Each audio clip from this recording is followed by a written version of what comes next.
सुबह आ जाइए। कल सुबह? क्यों, कल सुबह कुछ प्रॉब्लम है क्या? नहीं, दरअसल पिछले 3 दिनों से कोर्ट बंद था ना। कल जब कोर्ट खुलेगा तो मुझे 1-2 मुकदमों की तारीख करवानी है।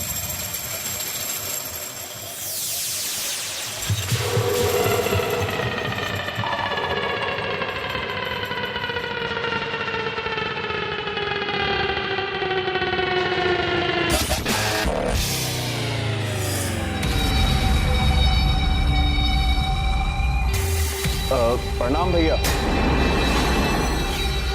रुक जाओ वहीं, रुक जाओ वहीं, रुक जाओ वहीं, और अंदर आने की कोशिश भी मत करना। इस घर के दरवाजे तुम दोनों के लिए बंद हो चुके हैं। भैया, यहां तुम्हारा कोई भाई नहीं रहता। जिस बड़े भाई को तुम जानते थे वो उसी दिन मर गया था जिस दिन तुम रिश्वत की कमाई लेकर इस घर में आए थे। भाई साहब, माना कि हम गैर हैं,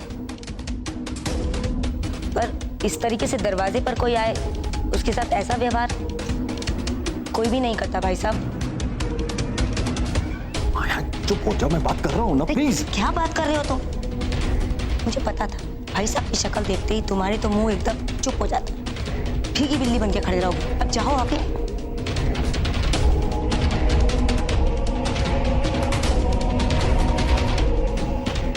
भैया, बात यह है कि मुझे कोई बात नहीं करनी है तुम लोगों से।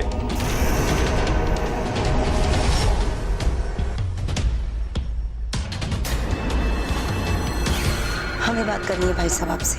हम यहाँ कबीर की शादी की मिठाई खाने नहीं आए हैं भाई साहब। कबीर ने तो भागकर शादी कर ली और आप लोगों ने तो हमें बुलाया भी नहीं। पर ऐसी बातें छुपती कहाँ है भाई साहब? सही कह रही हो, ऐसी बातें छिपती कहाँ हैं। तुम्हारी साजिश कामयाब नहीं हुई। कबीर रजिस्ट्रार ऑफिस गया ही नहीं। क्या मतलब, शादी हुई नहीं? माया, ये मैं क्या सुन रहा हूँ? तुमने किसी तरह की कोई साजिश की? बस इन्होंने कहा और तुमने मान लिया। बस यही तुम्हारी प्रॉब्लम है। मुद्दे की बात मत करना, जो बात करने आए थे वो तो करो। अब तुम करोगे या मैं बात करूं? तुम ही बोलो। इतनी बेइज्जती करने के बाद भी इतना लिहाज कर रहे हो अपने भैया। और एक ये है, राम बनकर लक्ष्मण को वनवास दे। फालतू बात करने की जरूरत नहीं है यहाँ पे। जाओ यहाँ से। भाई साहब, हम कोई रास्ते के भिखारी नहीं हैं। जिस घर के दरवाजे से, जिस घर से आप हमें निकाल रहे हैं ना, उस घर पर हमारा भी उतना ही हक है जितना आपका। वो हक तो तुम लोगों ने उसी दिन खो दिया था जिस दिन वो भ्रष्ट मंत्री भैया जी अपनी बेईमानी की कमाई लेकर इस घर में आया था। अगर हम उस वक्त चुपचाप निकल गए थे तो इसका मतलब ये नहीं कि इस घर पर हमारा हक नहीं है। इस घर पर हमारा उतना ही हक है जितना आपका। और अब इस हवेली के 2 बराबर हिस्से होंगे, एक आपका और एक हमारा। अच्छा गोविंद, यही बात करने के लिए तुम इसे अपने साथ लेकर आए हो? ये जो कह रही हैं, इसमें तुम्हारी भी सहमति है क्या? हाँ भैया, हम यही कहने आए थे। आंखें मिलाकर बात करो मुझसे। भाई साहब, आप मुझसे बात करिए ना। बोलिए, क्या पूछना है आपको? चुप कीजिए आप। गोविंद, अपनी पत्नी के इशारों पर चलकर और कितना मेरी नजरों में गिरोगे तुम?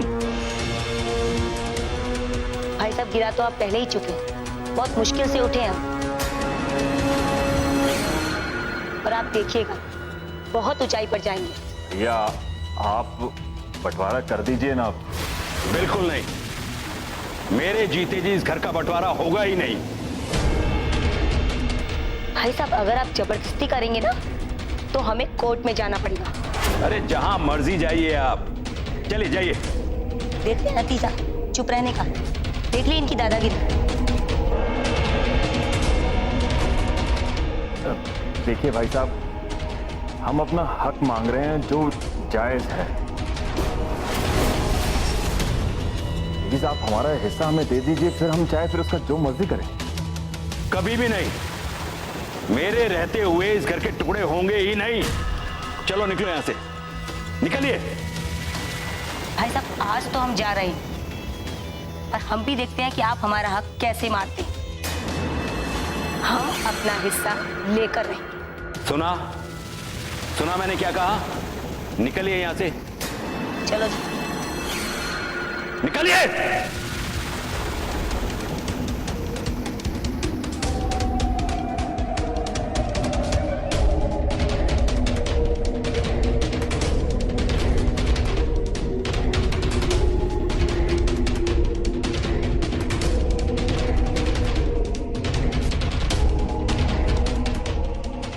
हिस्सा चाहिए मेरे जीते जी, कभी नहीं।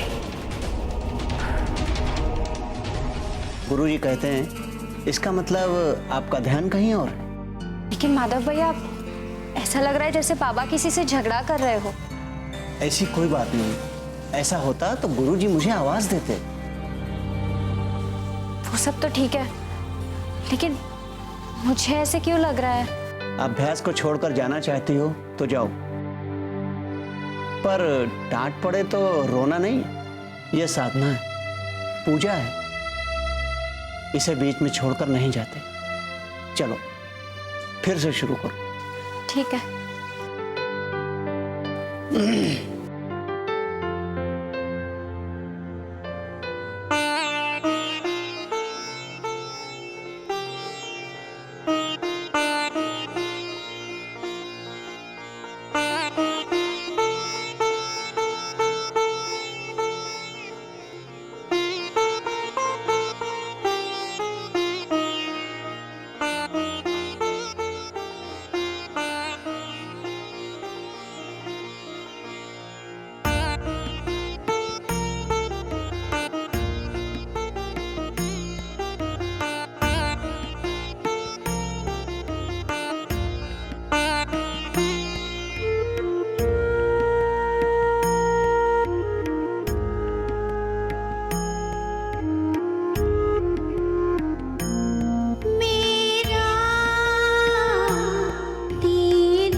जिस घर से, जिस दरवाजे से आप निकलने के लिए कह रहे हैं ना, आप ये मत भूलिए कि उस घर पर हमारा भी पूरा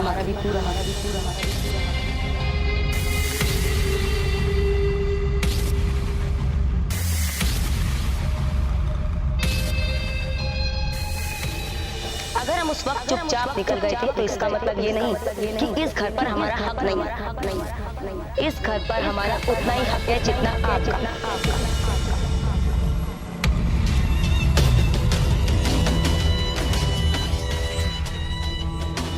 और अब इस हवेली के दो बराबर हिस्से होंगे, एक आपका और एक हमारा। भाई साहब, आज तो हम जा रहे हैं, पर हम भी देखते हैं कि आप हमारा हक कैसे मारते हैं। हम अपना हिस्सा लेकर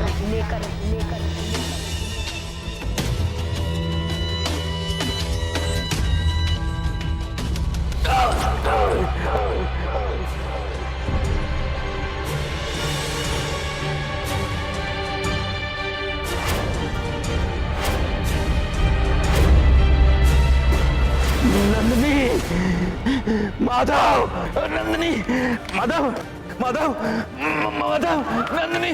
बाबा क्या हुआ आपको? माधव भैया, आप दौड़कर पानी ले आइए, मैं डॉक्टर को फोन लगाती हूँ। बाबा नहीं, डॉक्टर को बुलाने की जरूरत नहीं। बाबा बाबा पानी पीजिए। पुरुष, मैं माँ को बुलाकर लाती हूँ। नहीं, अभी ठीक लग रहा है। वैदे को मत बताना, वो परेशान हो जाएगी, घबरा जाएगी। गुरुजी, काहे आप इतना सोचते हैं? हाँ बाबा, मत सोचिए इतना। जब अपने धोखा देते हैं ना, तो सोचना ही पड़ता है। ओए, मेरे अपने नहीं चाहते कि मैं जिंदा रहूं।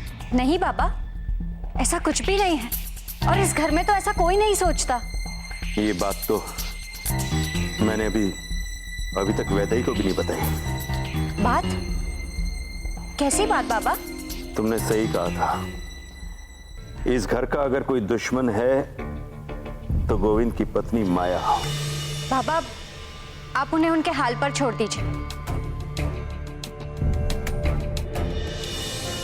किसी के बुरा चाहने से कोई बुरा तो नहीं हो जाता।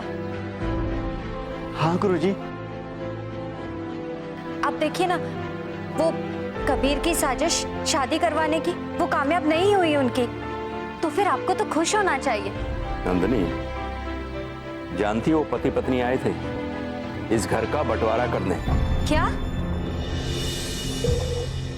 बाबा आप उनसे मत उलझिए, वो बहुत बुरे हैं।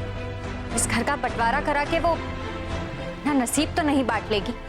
मुझे अपने भाई से ऐसी उम्मीद नहीं थी। मत सोचिए बाबा आप इतना, उनका तो मकसद ही यही, हमारा घर टूटकर बिखर जाए। मैं ऐसा हरगिज नहीं होने दूंगा, अपने जीते जी तो नहीं, कभी नहीं होगा, चाहे कुछ हो जाए।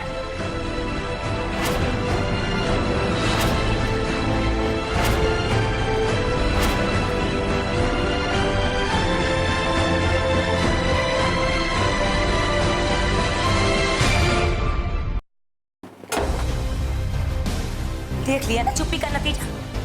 इसीलिए कहते थे वो भाई नहीं कसाई है, एक दिन सब कुछ हड़प कर ले। माया, आप घर में घुसते हुए शुरू मत हो जाओ प्लीज। बस मेरे सामने ही, इस घर में ही तुम्हारी जुबान खुलती है। वहां तो खड़े थे चुपचाप गर्दन लटकाए। माया तो क्या करता, उन्हें गाली दे देता क्या? जो जिस लायक हो उसके साथ वही करना चाहिए। मैंने तो तुम्हें पहले ही आगाह कर दिया था कि तुम मेरी भविष्यवाणी नहीं समझे। आज देख लिया ना सब कुछ अपनी आंखों से, और सुन लिया अपने कानों से। माया, मुझे बिल्कुल उम्मीद नहीं थी कि भाई साहब मुझसे इस तरह से बात करेंगे। अरे बने बनाए ठग है तुम्हारे भाई साहब, खाली दुनिया को गुमराह करने के लिए वो क्या कहते हैं, ठुमरी के गायक बनते हैं। माया, भाई साहब किसी भी सूरत में ये नहीं चाहते हैं कि पिताजी के बनाए हुए घर के 2 टुकड़े हों। तो ना करे ना टुकड़े, छोड़ के चले जाएं, हमें दे दे सब कुछ। माया ऐसा भी नहीं कर सकते हैं वो। अच्छा, चिट भी मेरी पट भी मेरी। बेवकूफ तो हम है, सारी अकल तो उनके अंदर ही है। आज भाई साहब को काफी दिनों के बाद जब देखा तो ये महसूस किया कि भाई साहब बहुत कमजोर हो गए। तुमने ज्यादा हमदर्दी दिखाने की कोशिश मत करो। आज उन्होंने साबित कर दिया है कि तुम्हारी जोड़ी राम लक्ष्मण की जोड़ी नहीं थी, बल्कि राम और रावण की थी। और वो रावण बनकर सब कुछ हड़पना चाहते हैं, बस। माया, अगर भाई साहब का घर छिन गया तो वो कहीं के नहीं रहेंगे। वैसे भी उनके बेटे किसी लायक नहीं निकले। जो लोग दूसरों के घर में आग लगाते हैं ना, उनके साथ यही होता है, बस। अब मैं वकील से मिलकर कोर्ट में केस जरूर फाइल करूंगी। माया रुक जाओ, इस जल्दबाजी में कोई फैसला मत करो, मुझे सोचने समझने दो। तुम्हारे सोचने समझने के चक्कर में अगर मेरे हाथ से हवेली चली गई ना, तो तुम्हें जिंदगी भर माफ नहीं करूंगी। बस, बहुत कर ली इज्जत और बहुत सह लिया अपमान। अब अगर उन्हें खून के आंसू न रुलाया ना, तो मेरा नाम भी माया नहीं। माया, तुम जो भी फैसला करना, शांति से सोच समझ के करना।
क्या सोच रहे हैं? मेरे खिलाफ कोई साजिश रच रहे हैं? इतना दिमाग नहीं है मेरे पास। इसीलिए तो कहती हूँ, आप बस चुपचाप जो मैं कर रही हूँ ना, वो देखते जाए। माया, अगर सब कुछ तुम्हारे ऊपर छोड़ दूं ना, तो इस शहर में मेरा जीना मुश्किल हो जाएगा। भाई ऐसा है, मैं तो बस इतना मानती कि अपने हक के लिए लड़ना कोई गलत बात नहीं। अगर हक के लिए लड़ो तो बात कुछ और है, बात समझ में आती है। लेकिन तुम जो ये इसके अलावा प्लानिंग करती हो, उससे मुझे एतराज है। होता रहे एतराज। मिस्टर गोविंद, आपको तो शुक्र मनाना चाहिए कि मेरे जैसी टेढ़ी पत्नी मिली, वरना ये जो आपके भैया भाभी है ना, I mean, पूजनीय भैया भाभी, आपको कब का बेचकर खा गए होते। माया, तुम्हें उन्हें और नुकसान पहुंचाने की कोई जरूरत नहीं है, समझ लो। तो मतलब मैं अपना हिस्सा ना लूं, राइट? तुम्हें जो करना है करो, लेकिन मुझे बीच में मत घसीटो। अरे तभी तो कह रही हूँ, आप चुपचाप शांति से देखते रहो सब कुछ, बोलो ही मत बीच में। पता नहीं, मुझे कुछ समझ में नहीं आ रहा है, ये हो क्या रहा है। अब एक आइडिया दूं मिस्टर गोविंद, आप ना कुछ दिन के लिए इस शहर से बाहर चले जाओ। वो क्या है ना, आपको थोड़ा चेंज भी मिल जाएगा, और जब आप घर वापस आओगे ना तो सब कुछ माया के हिसाब से एकदम सेट मिलेगा आपको। माया अगर इन उलझनों से निकलकर चला भी जाऊं तो भी मुझे चैन नहीं मिलेगा। मेरा दिल तो ये कहता है कि पीहू को मैं यहां पर बुला लूं। वैदे, ये मत भूलो कि ये घर हमारे संगीत खजाने का मंदिर है। यहां हमारे पिताजी के संस्कार बसते हैं। मैं मरते मर जाऊंगा, लेकिन इस घर के टुकड़े नहीं होने दूंगा, किसी भी कीमत पर नहीं, चाहे कुछ हो जाए।